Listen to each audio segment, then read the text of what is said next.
마태복음 5장 세 구절을 보겠습니다. 먼저 27절, 28절 말씀. 마태복음 5장 27절, 28절 말씀입니다. 함께 27절, 8절 합독합니다. 또 간음하지 말라 하였다는 것을 너희가 들었으나 나는 너희에게 이르노니 음욕을 품고 여자를 보는 자마다 마음에 이미 간음하였습니다. 네. 38절, 39절 말씀입니다. 마태복음 5장 38절, 39절 말씀. 또 눈으로 이는 이로 갚으라 하였다는 것을 너희가 들었으나 나는 너희에게 이르노니 악한 자를 대적하지 말라. 누구든지 내 오른편 뺨을 치거든 왼편도 돌려대며. 아멘. 마지막으로 43장 44절 말씀, 43절 44절 말씀 보겠습니다. 또 내 이웃을 사랑하고 내 원수를 미워하라 하였다는 것을 너희가 들었으나 나는 너희에게 이르노니 너희 원수를 사랑하며 너희를 박해하는 자를 위하여 기도하라. 아멘. 예. 마태복음 5장은 우리가 잘 알고 있는 산상수훈 5장, 6장, 7장의 산상수훈이라는 예수님의 복음의 핵심 말씀의 첫 출발을 하는 말씀입니다. 천국을 말씀하고 소금과 빛에 대한 사명을 말씀하시고 율법 그리고 분을 내지 말라 말씀하시면서 이제 예수님이 설교를 쭉 간음하지 말라, 맹세하지 말라, 악한 자를 대하지 말라, 대적하지 말라를 쭉 설명하시면서 또 원수를 사랑하라 설명을 하시면서 같은 본문을 가지고 같은 내용을 가지고 전혀 다른 메시지를 우리에게 말해주고 있는 본문입니다. 우리 함께 읽어보셨지만 대조적 그런 말씀의 내용을 가지고 있죠. 우리가 먼저는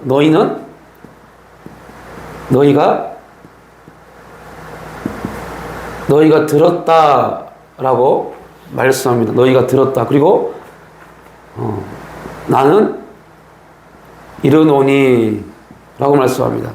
너희가 들었다.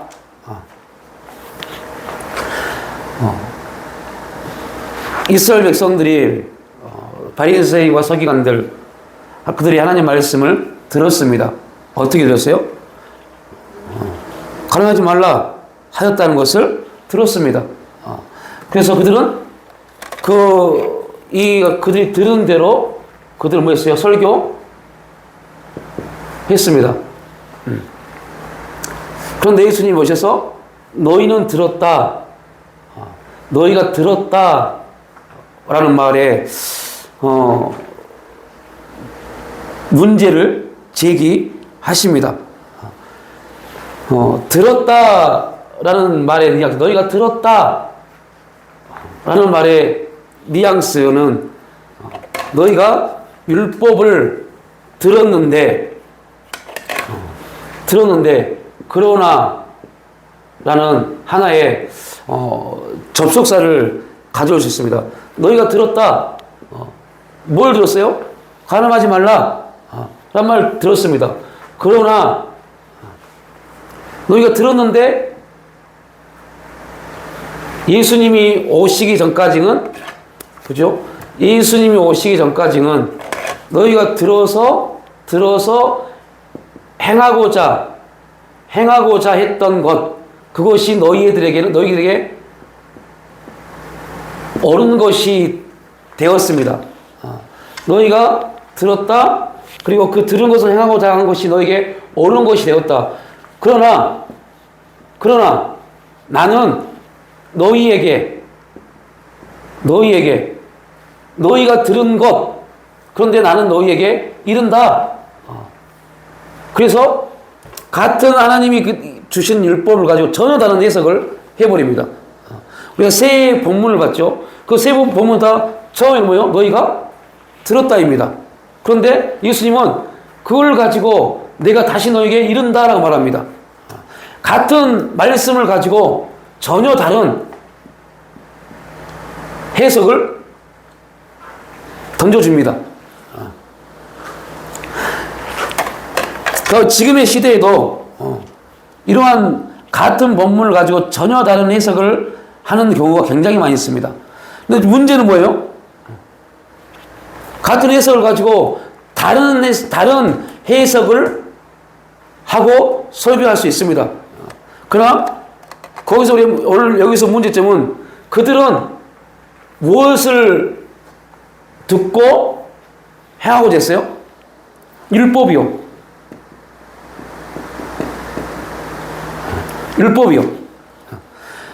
그러니까 그들은 율법을 들었습니다. 그리고 율법을 행하고자 했습니다. 그러니까 그 자체로만 보면 이게 뭐가 잘못입니까? 라고 말할 수 있습니다. 하나님이 그들에게 율법을 주셨고 그 율법을 그들은 지키려고 했습니다. 하나님이 그 율법을 지키지 않으면 그들을 벌한다고 하셨기 때문에 그들은 그 율법을 지키려고 했습니다. 그런데 율법을 지키려고 했던 그들을 향해서 예수님은 왜 책망을 했을까요? 예수님뿐만 아니죠. 이사야 선지자, 에레미야 선지자, 에스겔 선지자, 그들은 율법을 가지고 율법을 지킨 그들을 신랄하게 비판해 버립니다. 왜 그들은 예수님 이제 선지자들 그리고 예수님 또한 율법을 듣고 율법을 행하고자 하는 그들을 신랄하게 비판했을까요? 그러니까 이 주제, 이거에 대한 주제가 우리 신앙 가운데 온전히 알아지지 않으면, 이해되지 않으면 우리 또한 우리의 신앙이 어디에 매여 있어요? 율법이요. 그 율법에 매여 있어서 우리는 자꾸 무엇인가를 행하지 아니하면 잘못됐다고 생각하는 그런 문제에 빠집니다. 그럼 무언가를 행하지 않으면 우리 스스로가 조금 뭔가 부족하다고 느껴지는 그런 심리에 빠지게 됩니다. 그러다 보니까 자꾸 우리는 뭘 행하려고 해요. 뭘 행하려고 합니다. 근데 문제는 우리가 뭔가를 하려고 하는데 하려고 함에도 불구하고 할 수 없는 그러한 존재입니다.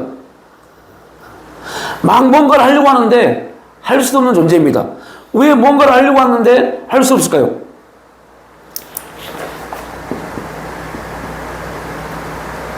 모르니까요. 뭔가를 하려고 하는데 할 수가 없어요.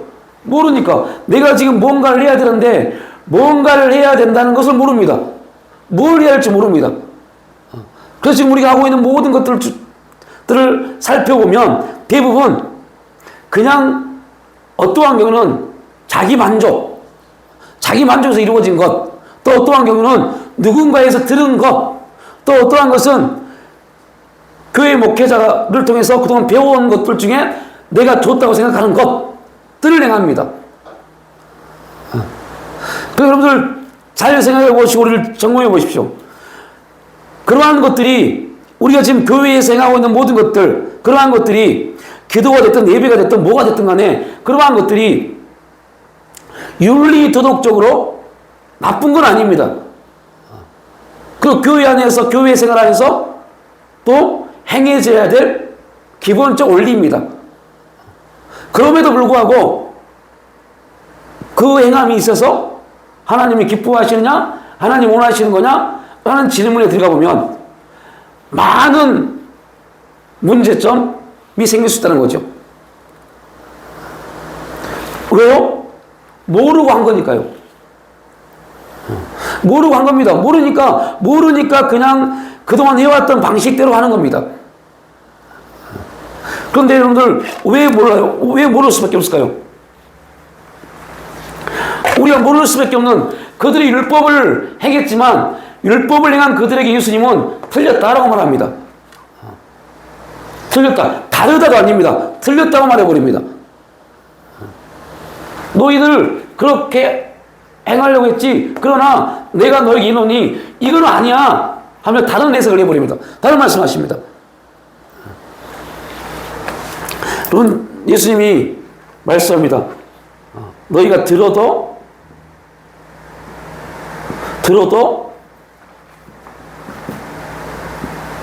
보아도 하면서 이렇게 말씀합니다. 들어도 깨닫지 못하고 그런 말입니다. 보아도 보지 못하는 그런 문제에 빠집니다. 자, 여러분 이게 왜 중요한지 아십니까? 이건 엄청난 중요한 메시지입니다. 이사야 선지자가 또 예레미야 선지자가 이스라엘 백성들에게 설명합니다. 또 이사야 선지자가 굉장히 강하게 선포합니다. 너희는 들어도 깨닫지 못하고 보아도 보지 못할 것이다. 그래서 진짜 예수님이 이 땅의 말씀으로 이 땅에 오셨습니다. 참 빛으로 오셨습니다. 어둠 가운데 빛으로 오셨습니다. 그런데 그들은 평생을 말씀을 연구하고 오실 메시아를 기다리며 사모했던 그들이 말씀이 들려도 말씀을 깨닫지 못했어요. 빛으로 오신 예수님, 메시아로 오신 그들은 보아도 그가 메시아인지 알지 못했어요. 그런데 이 문제는 비단 그 시대 그들뿐이냐, 지금 이 시대도 마찬가지입니다. 들어도 도대체 깨닫지 못하는 겁니다. 보아도 예수님 말씀으로 매일매일 찾아와도 그분이 예수님인지 알지 못하는 겁니다. 그러니까 모르니까 무엇을 내가 해야 되는지를 무언가를 행하고자 하는데 모르니까 못하는 겁니다. 그런데 우리는 말합니다. 우리는 그럼에도 불구하고 우리는 예수님이 말씀하셨던 율법을 완성시켰던 그 일, 율법을 완성시켰던 그 일을 모르니까 완성되기 이전의 율법의 행위를 하려고 합니다. 왜요? 그게 편하니까. 그게 편한 겁니다. 하던 거라서 네? 하던 거라서 내 육신이 느끼기에 육신이 금방 할 수 있는, 육신이 이해할 수 있는 원리이기 때문에. 율법은 육신이 행할 수 있는 그 삶의 그 카테고리 안에 있기 때문입니다. 그래서 그 일은 너무너무 편합니다. 그 예를 들면 기도한다. 그럼 그리스도인은 당연히 기도해야죠. 기도하는 게 나쁜 겁니까? 좋은 겁니까? 다 좋은 거라고 말합니다. 당연히 기도해야죠. 기도하는 건 좋은 겁니다. 그런데 여기에 좋은 것인데 문제가 있어요. 문제가. 기도는 좋은 건데 문제가 있습니다. 우리만 좋으면 안 되잖아요. 우리의 좋은 것, 우리가 좋은 것, 우리 인간이 생각하는 좋은 것이 아니라 우리의 기도가 누가 좋게 보셔야 돼요? 하나님이 좋게 보셔야죠. 그 이스라엘 백성들은 율법은 그냥 그 행위 자체가 좋으면 좋은 거였어요. 행위 자체가 좋으면 좋은 거였어요. 그러니까 모르니까 하나님이 기뻐하시는지 하나님이 지금 이 시간 나에게 뭘 요구하시는지를 모르니까 그냥 우리가 좋게 느끼는 것을 하는 겁니다. 우리에게 좋게 보여지는 것을 하는 겁니다. 그러다 보니까 어떤 문제에 빠지냐면 이제 다시 우리가 말하는 영성적 논리를 보면 하나님이 환경을 통해서 찾아오셨는데 그 환경이 내가 생각하기에 우리 경험에 비춰볼 때 좋지 않아요. 그러면 그 환경 속에서 하나님을 만날 수 있어요? 없어요? 없습니다. 왜 없는지 아세요? 그 환경 가운데 하나님이 오시지 않는다고 착각하니까요. 그 환경 가운데 하나님이 오시지 않는다고 착각을 합니다. 이스라엘 백성들이 이사야 예레미야가 막 말합니다. 바벨론을 통해서 우리를 멸망시키고 우리를 70년 동안 바벨론 포로로 보낼 것이다 했을 때 거짓 선지자들이 뭐라고 말합니까? 아이고 우리 하나님이 그렇게 하시지 않아 라고 말합니다. 그때 이스라엘 백성들이 에레미야나 이사야를 참 선지자로 보지 않고 거짓 선지자를 참 선지자로 봤습니다. 왜요? 그들이 느끼기에는 지네들이 입맛을 예, 그들이 느끼기에는 하나님이 그런 분이 아니거든요. 하나님이 그런 분이 아니에요. 그들이 느끼는 하나님은 그들이 하나님의 선택된 백성으로서 이방 나라에 의해서 멸망받는다 상상할 수도 없는 겁니다. 그런데 하나님의 참 선지자인 에레미야와 에스겔, 이사야 그들은 계속 선포합니다. 심지어 정말 무서운 것은 뭐예요? 너희가 돌이키지도 못하게 할 것이다 말해버립니다. 이사야는요, 너희가 돌이키지도 못하도록 하나님이 역사하실 것이다 라고 말해요. 결국 그들은 회개도 돌이키지도 못했잖아요. 그럼 우리가 생각하기에 하나님은 사랑이신데 돌이키지도 못하게 하신다. 하나님 아니잖아요. 그래서 그들은 이사야나 에레미야, 에스겔을 선지자를 안 본 겁니다. 그왜 70만만 데려갔을까요? 그 많은 사람 중에 특히 폭풍을 가면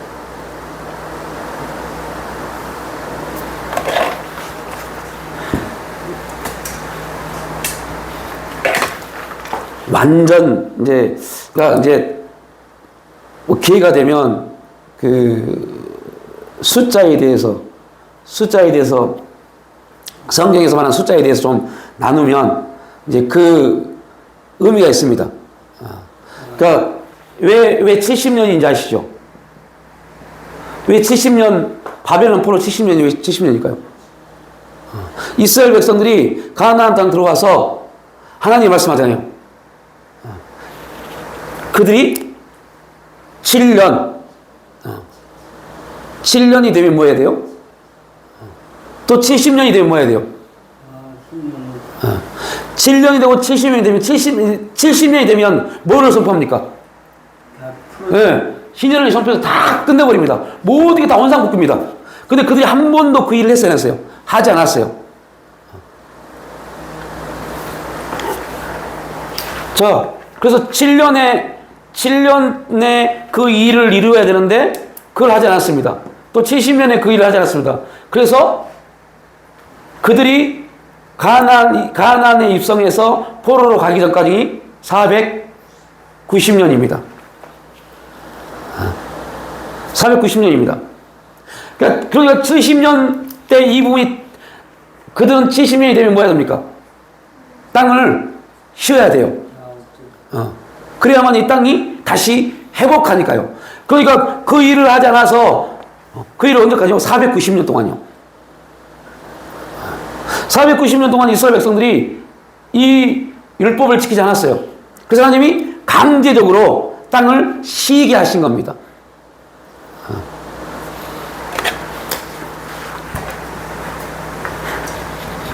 이 부분 다음에 기회가 되면 좀 나누겠습니다.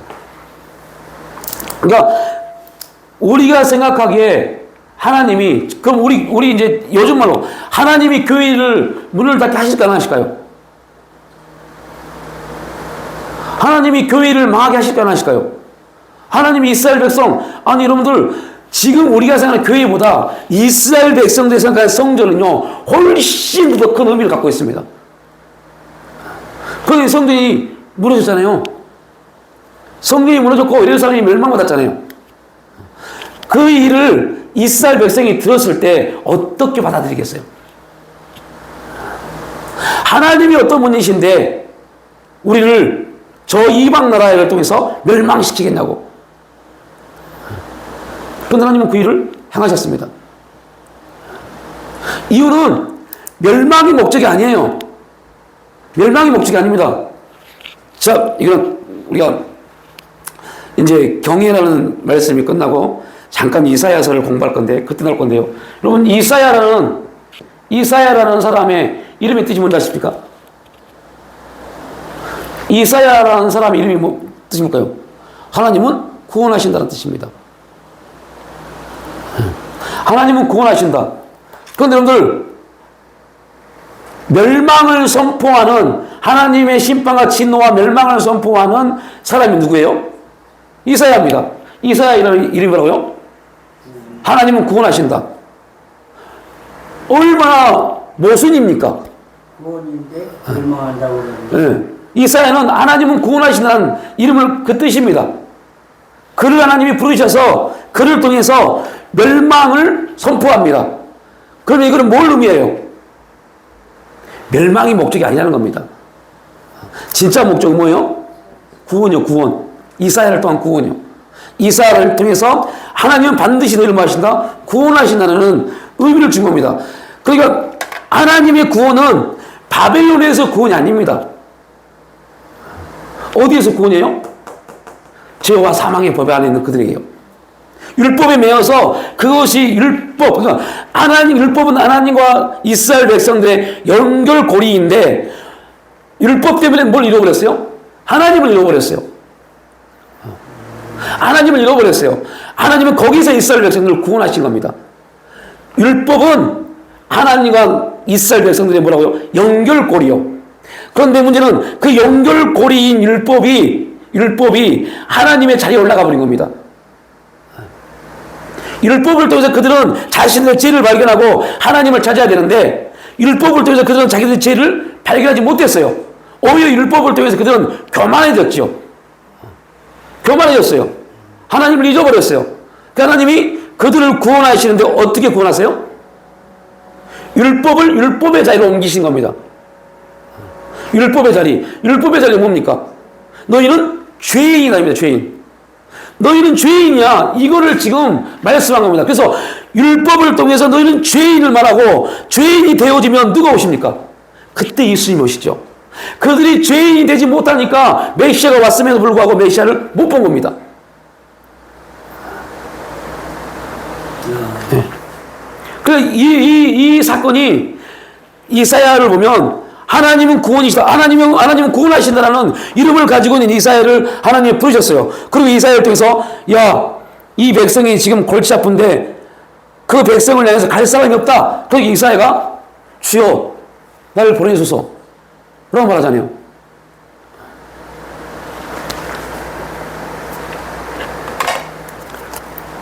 하나님이 너희들을 포로로 보낼 텐데 포로로 보내서 하나님은 일하십니다. 어떤 일이요? 땅을 회복시키는 일이요. 땅을 회복시키는 일.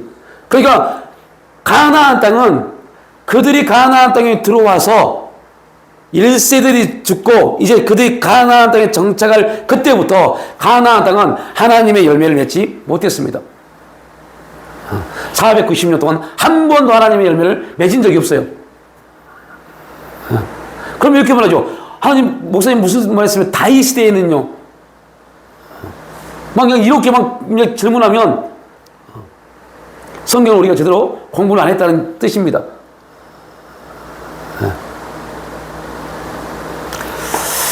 뭐 지금은 그걸 알 때가 아니니까요. 아무튼 그들은 율법을 주셔서 하나님 율법을 통해서 너희들은 무조건 율법을 통해서 우리는 아무것도 할 수 없는 존재이구나를 깨닫게 하시는 게 뭐라고요? 율법입니다. 그래서 우리는 아무것도 할 수 없기 때문에 우리는 우리에게 모든 걸 행할 수 있는 누구를 바라봐야 된다? 하나님을 바라봐야 된다는 것이 율법이었어요. 그런데 그들은 율법을 가지고 하나님을 바라보지 않았어요. 우리는 율법을 지키는 백성이라고, 율법을 소유한 백성이라고 착각을 했어요. 그게 하나님 앞에는 뭐요? 죄였어요. 근데 그들은 그를 죄라고 보지 않았어요. 그들은 죄인이 아니었기 때문에 죄인을 구원하시러 오신 메시아로 보지 못한 겁니다. 지금 이 시대에도 그들은 이미 2000년 전에 오신 메시아를 보지 못합니다. 그거를 이사야는 어떻게 말했어요? 들어도 깨닫지 못할 것이요 보아도 알지 못할 것이다 라고 말합니다. 그리고 예수님이 요한은 1장에서 그렇게 말하잖아요. 여러분 요한복음 1장 12절 말씀 그 이름을 믿는 자는 뭐 자녀들은 고소 이거는 구원에 대한 메시지가 아닙니다. 뭐에 대한 메시지냐? 참 빛이 어둠 가운데 왔지만 어둠이 뭐하더라? 깨닫지 못하더라. 그래서 깨닫지 못한 겁니다. 빛이 왔는데 어둠이 못 깨닫는 겁니다. 여러분 이게 얼마나 모순입니까? 어둠은 빛이 오자마자 사라져버린 게 어둠입니다. 그런데 빛이 왔는데 어둠이 사라지잖아요. 웃기지 않으세요? 왜 그럴까요?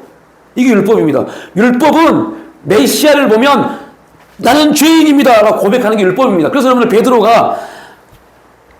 베드로가 뭐 요즘 새벽 말씀 보시죠.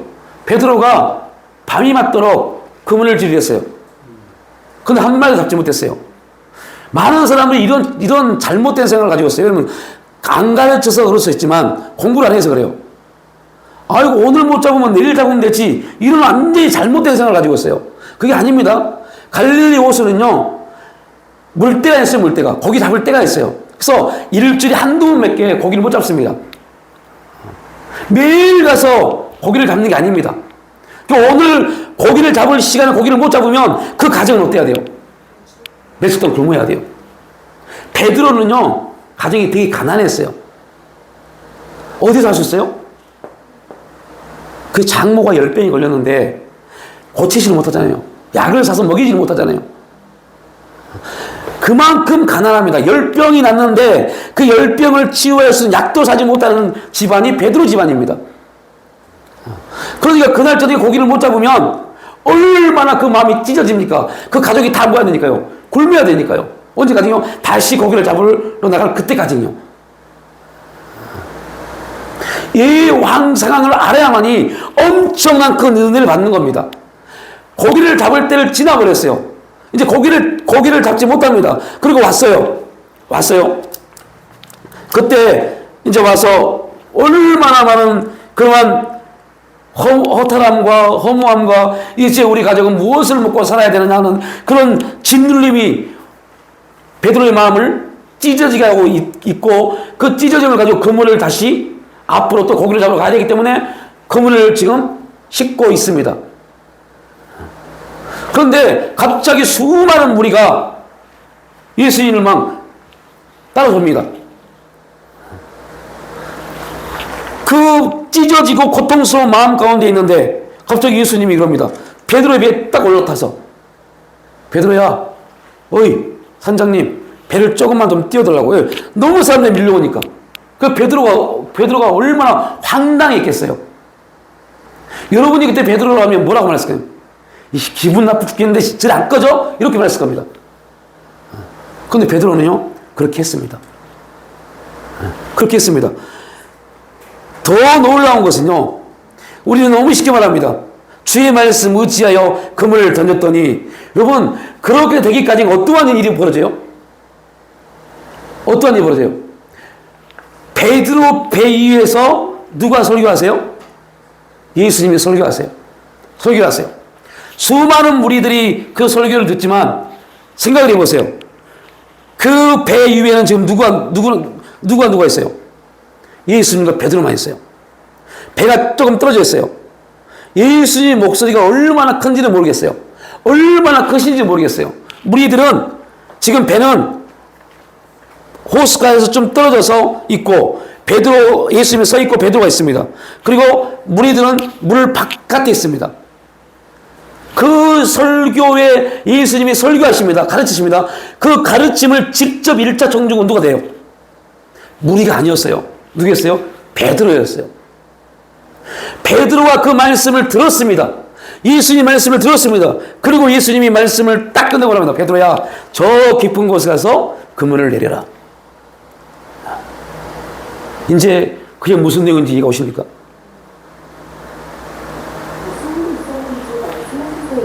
아니야. 베드로가 뭐라고 그래요?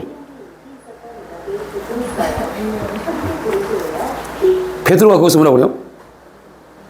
내가 밤이 맞도록 그물을 던졌는데 고기 못 잡았어요. 지금 고기 잡을 때가 아니에요 라고 말합니다. 이거는 베드로의 경험이고 상식입니다. 그리고 여러분들 고기 잡은 사람들 알아요. 아침 해가 딱 떠버리면요, 깊은 곳에 가면 고기가 없습니다. 왜 아세요? 아침 해가 딱 뜨잖아요. 그럼 고기는 다 얕은 거 나옵니다. 뭐 하려고요? 숨 쉬려고요. 그런데 예수님이 엉뚱한 소리 해버립니다. 저 깊은 곳에 가서 그물을 던져라. 어떻게 베드로가 순종했을까요? 말씀을 들었잖아요. 뭘 들었다고요? 말씀을 들었잖아요. 여러분, 그래서 우리 생각해도 베드로는 뭘 상징합니까? 여러분들 그냥 성경을 읽지 마시고 공부해야 된다니까요. 베드로는 뭘 상징해요? 베드로의 상징이 뭡니까? 우리 교회가 전통적으로 베드로는 예수님의 수제자라고 말하는 이유가 있어요. 베드로는 뭘 상징한다고요? 예수님의 공생의 모든 걸 상징하는 게 베드로입니다. 베드로는 굉장한 상징성이 있습니다. 상징성, 복음의 상징성을 가지고 있습니다. 그래서 저 캐톨릭은 베드로를 제1대 교황으로 말하는 겁니다. 말도 안 되는 뜻이지만요. 그만큼 상징성이 있는 분이 베드로입니다. 그 베드로가 생판 모르는 예수님의 설교를 듣고 말도 안 되는, 이해도 안 되는, 받아들일 수 없는 일을 행합니다. 베드로는 지금 뭐 한 거예요? 말씀을 듣고 뭐 했어요? 깨달았어요. 율법은 뭐라 했습니까? 들어도 깨닫지 못할 것이라는데 베드로는 말씀을 듣고 뭐 했다고요? 깨달았어요. 그럼 이게 얼마나 기가 막힌 말씀인지 아세요? 말씀을 듣고 깨달았기 때문에 그런 깊은 곳에서 말도 안 되는 일이지만 가서 근무를 했다니까요. 말씀을 듣고 깨닫지 못했다면 베드로는 예식하고 예수님을 쳐냈을 겁니다. 말씀을 듣고 깨닫고, 아, 이분의 말씀이라면 이분의 가르침은 정말 기가 막히구나. 그래서 그분의 베드로의 경험과 상식과 모든 이해를 동반해도 받아들일 수 없는데 베드로는 그러네. 주의 말씀 의지하여. 깨닫지 못한 사람들은 주의 말씀 의지하여 말도 못합니다. 왜요? 그 말이 뭔 말인지 모르니까. 아까 그랬잖아요. 우리가 무엇인가를 알려고 하는데 모르니까 못한다니까요. 그런데 베드로는 깨달았어요.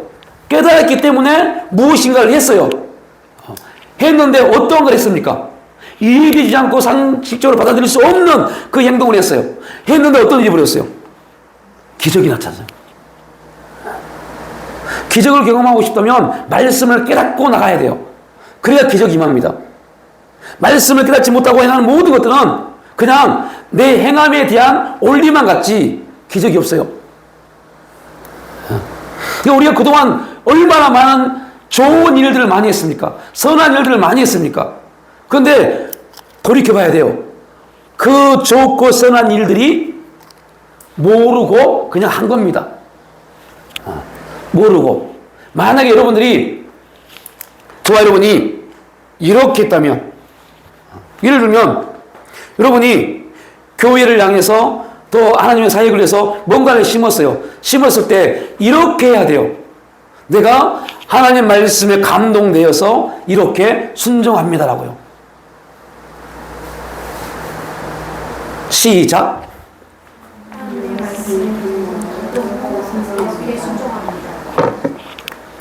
그게 이겁니다. 그냥 똑같은 본문을 전혀 다르게 해석한 것처럼 똑같은 일을, 좋은 일을 섬깁니다. 교회를 위해서 하나님 나라에 똑같이 섬깁니다. 그런데 그냥 내가 하는 것은 뭐예요? 내 일입니다. 그래서 우리가 많은 일을 했음에도 불구하고 내 일로 끝나버렸어요. 그러니까 뭐가 없어요? 열매가 없는 겁니다. 그래서 꼭 아십시오. 이 말씀은 여러분이 좀 처음 듣는 얘기 같지만 아닙니다. 예전에 저 영성을 하면서 굉장히 많이 말했습니다.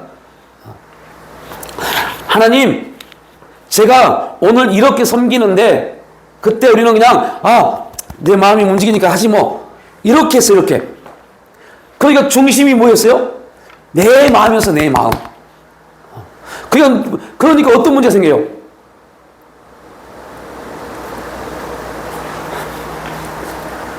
심고 나서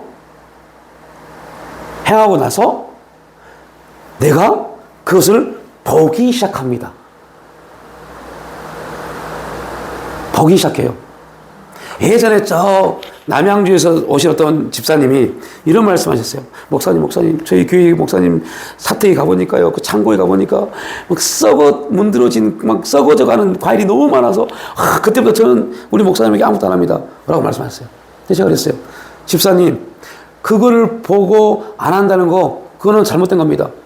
그거 그거 그렇게 해도 그거 썩어 문드러진 부분이 보여질지라도 다 버릴지라도 집사님 하십시오.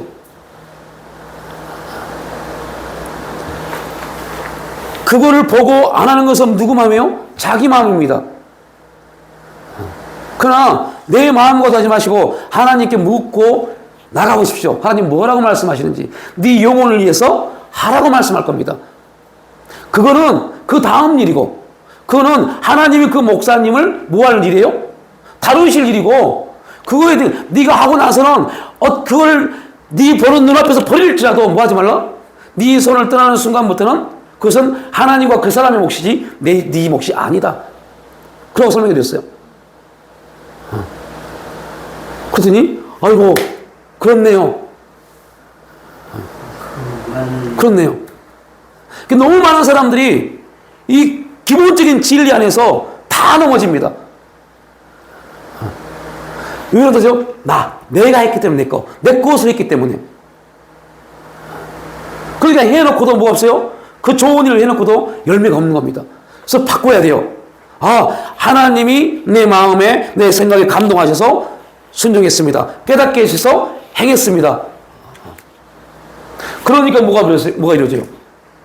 말도 안 되는 그 깊은 곳에서 그물이 찢어질 정도로 역사가 일어납니다. 그랬더니 어떤 일이 벌어져요? 우리가 제일 많이 기도하는 거. 저도 한동안 그런 기도했어요. 얼마나 잘못된 기도인지 그런 기도했어요. 하나님, 목사인 저에게 축복을 주셔야만이 예수 믿지 않는 내 형제들, 내 친구들이 예수 믿지 않습니까? 이런 말이요.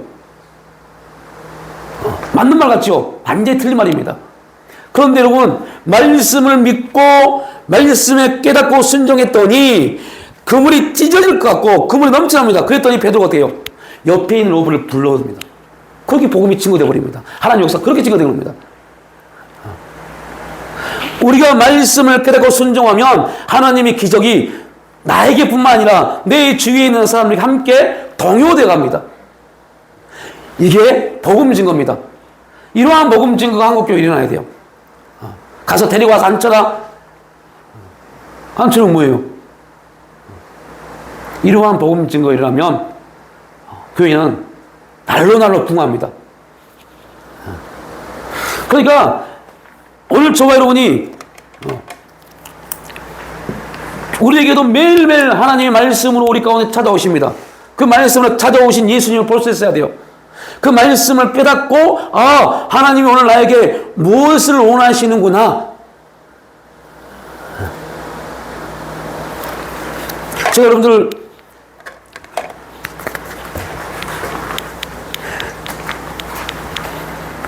예수님이 우리 가운데 찾아오셔서 우리에게 말씀하시고 그 말씀을 통해서 우리에게 행하시고자 하는 일들이 각자에게 있습니다. 그러니까 오늘 너희가 들었다. 그러나 너희가 들은 거 그거는 이미 끝난 거야. 그건 잘못된 거야. 나는 너희에게 이르노니 그냥 뭐 하지 말라? 율법이 말하는 거 그거 이상 것을 예수님은 말씀합니다.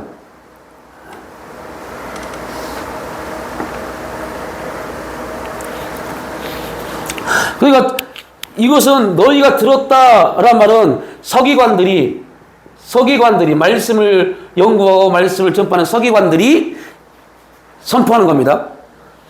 너희에게 이르노니 이건 누가요? 예수님이요.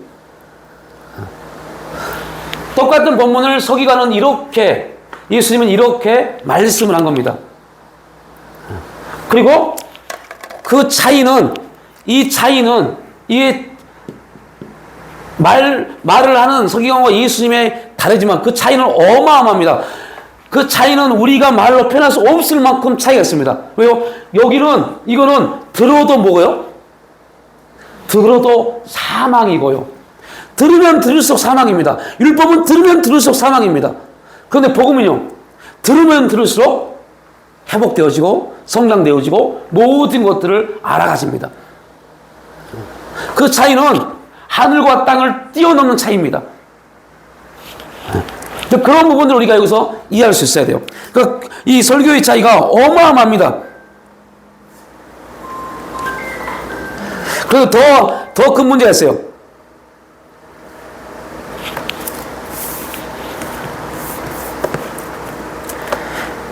이러한 일들이 지금도 일어나고 있다는 겁니다. 지금도 교회 가운데 이러한 일들이 일어나고 있다는 겁니다. 그러면 교회가 부흥하는데 교회의 목회자가 조금 어떻게 표현할까요? 자기에게 유익을 얻고자 할 때 가장 많이 쓰는 게 뭐예요? 이겁니다. 율법적 행동을 계속 강요시킵니다. 성도들이 열심을 계속 강조시킵니다. 그리고 그 열심을 강조시키면서 서로 간에 뭘 시켜요? 경쟁을 시킵니다. 이런 교회는 도망쳐야 될 교회입니다. 이런 목사는 만나지 말아야 돼요. 성도들이 경쟁시키는 목사는 목사 아닙니다. 세상 사업가지요. 목사는 어찌하든 간에 목사가 뭐 그런 역할은 아니지만 그럼에도 불구하고 지금의 사역을 보면 어찌하든 간에 성도와 하나님과 관계에 대한 연결고리로서의 중간 매개체 역할이지 그 절대적 관계성 속에서 역사이지 성도와 성도의 상대적 관계를 경쟁시켜서 여러분 절대 그런 모르겠어요. 이 세상에서 그렇게 해서 교회가 부흥할 수도 있고 어떤 메리트 있는 사역을 할 수도 있겠지만 하나님은 그 교회, 그 사람 또 그렇게 따르는 사람들을 기뻐하지 않습니다. 그들의 결국은요 그렇게 하는 목회자나 그를 따르는 자들 또한 문제입니다. 그래서 우리가 말합니다. 저 사람이 백날 그렇게 말할 필요 없어요. 따르는 사람도 그러한 생각에 빠져 있기 때문에 따르는 겁니다. 생각이 같아요. 네. 빨리 깨우쳐야 돼요. 빨리 깨달아야 돼요. 깨닫는 자가 복되다 그랬어요. 씨 뿌리는 부위에서 예수님 하십니다. 깨닫는 자가 복되다. 깨닫지 못하는 사람들은요, 그게 옳은 것처럼 빠져서 그렇게 시간을 허비합니다. 그런데 그러한 일이 지금도 일어나고 있다는 거, 이러한 일들이 지금도 일어나고 있다는 거. 또한 율법에 대한 해석도 전혀 다릅니다. 바리새인과 서기관들은 율법을 그들의 뭐래요? 전유물로 생각했어요. 그런데 중요한 것은 그들의 전유물로 생각했던 그들이 율법은 누구를 증거한 겁니까? 결국은 오실 메시아를 율법은 증거합니다. 어떻게 해요? 그분이 오실 길을 예비한 겁니다. 근데 이거는 굉장히 영적인 중요한 진리가 있는데 메시지가 있는데요. 오실 길을 예비한다. 세례 요한 이겼잖아요. 예비하는 자, 오실 길을 예비한다가 뭘 상징합니까? 우리는 구약은 율법은 오실 메시아를 예비했습니다. 그러면 우리 또한 예비해야 돼요. 뭘요? 다시 오실 메시아를 예비해야 됩니다. 그런데 똑같이 예비하는 건데 길을 예비해야 되는데 자, 율법은 뭐로 인해서 오실 초림 예수를 예비합니까? 죄인이요. 나는 죄인입니다. 나는 죄인입니다로 초림 메시아를 예비했어야 돼요. 그래야만이 이 땅에 오신 2000년 전에 오신 예수님이 뭐하러 오셨습니까? 죄를 사하려고요. 죄의 사에서 구원하시려고요. 그런데 문제는 뭐예요? 당시 사람들이 그들을 자기를 뭐라고 생각하지 않았어요? 죄인이라고 생각하지 않았어요. 죄인이라고 생각하지 않았으니 율법을 통해서 그들이 죄인이 돼야만이 그 예수님의 목적이 성취되는데 문제는 율법을 연구하는 바리새인들이 그들을 스스로 죄인이라고 말하지 않았어요. 그러니까 그들은 예수님이 오셨음에도 불구하고 그들은 어둠입니다. 왜요? 사망이니까. 죄는 사망이니까 어둠입니다. 어둠이 빛을 깨닫지 못한 겁니다. 얼마나 모순입니까? 그죠? 빛이 임하면 어둠은 다 사라집니다. 어둠이 사라지기 싫어도 사라질 수밖에 없는 게 어둠입니다. 그런데 놀라운 것은 빛이 임했는데 어둠이 깨닫지 못했어요. 그래서 깨닫지 못한단 말은 빛을 보지 못했다는 겁니다. 어떻게 어둠이 빛을 못 봅니까? 어둠은 빛이 임하면 그 빛 때문에 어둠은 사라져버려요. 그런데 어둠이 끝까지 버티면서 빛을 죽여버렸잖아요. 이거 얼마나 여러분 이거는 심각하게 읽어야 된다니까요. 그 장면을 엄청 심각하게 읽어야 된다니까요. 요한복음 1장을 엄청 묵상하면서 읽어야 돼요. 그래서 여러분 요한복음은 공간복음이 아닙니다. 마태, 마가, 누가와 전혀 다르게 해석하는 겁니다. 다시 말해서 빛이 왔어요. 빛이 왔는데 어둠이 끝까지 못해요. 그리고 그 어둠이 결국은 그 빛을 꺼버리고 그 빛 대신 그분을 어디에 묻어버려요? 어둠 가운데 묻어버립니다. 그래서 그 어둠은 그것이 그들의 승리라고 착각합니다. 그게 뭐요? 율법의 함정이었어요. 그 율법의 함정, 더 깊게 가면 그 율법을 통해서 인간을 다스리고 인간을 다스림으로 인간의 형상의 온 모델이신 하나님을 권위를 땅에 떨어뜨리려고 하는 사탄의 계략이었어요. 그런데 그 계략이 다 맞는 것처럼 쫙 전개되어 있어요. 그래서 여러분들 성경을 읽으면서 우리가 가장 기억해야 될 거, 성경은 반드시 뭐가 있다? 반전이 있습니다. 사탄은 그렇게 해서 어둠이 승리한 줄 알았어요. 빛이 없어져 버리고 어둠이 승리한 줄 알았어요. 사탄은 알고 있어요. 한 번 초림, 한 번 예수님이 빛으로 오시면 그 더 이상 메시아는 오시지 않는다. 올 수가 없어요. 재림 말고요. 초림으로. 육신을 입고 이 땅에 오실 수 없어요. 육신을 입고 이 땅에 오셔야만이 승리하는데 육신을 입고 이 땅에 오신 그분이 졌다니까요. 그러면 사탄은 알고 있어요. 다시는 이 능력의 빛이 오시지 못하니까 이 세상은 내가 마음대로 할 수 있겠구나. 이게 사탄의 최후 승리의 고백이었어요. 네. 그런데 하나님은 하나님의 권능의 손으로 땅속에 있는 그 예수님을 부활시켰어요. 어떻게요? 완전한 퍼펙트 빛으로요. 육신을 입고 이 땅에 오셨을 때는 그래도 완전하신 분이지만 육신이라는 불완전성을 가지고 계십니다. 그런데 그분은 부활하심으로 인해서 완전한 빛으로 부활하셨습니다. 여기서 오해하지 마십시오. 불완전한 육신을 입고 있다서 그분이 불완전하신 분이 절대 아닙니다. 그냥 불완전한 옷을 입으신 것 뿐입니다.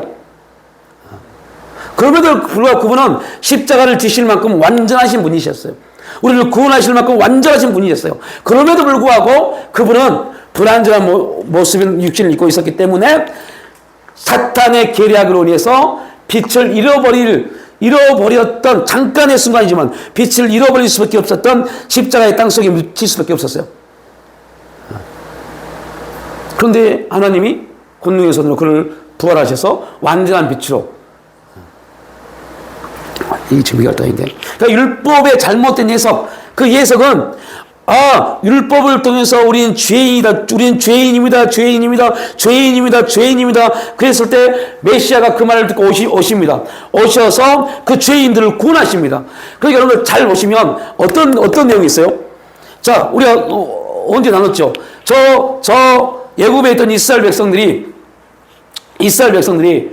그냥 일이 힘들어서 그 힘든 것 때문에 부르짖습니다. 그런데 성경은 그걸 뭐라고 그랬어요?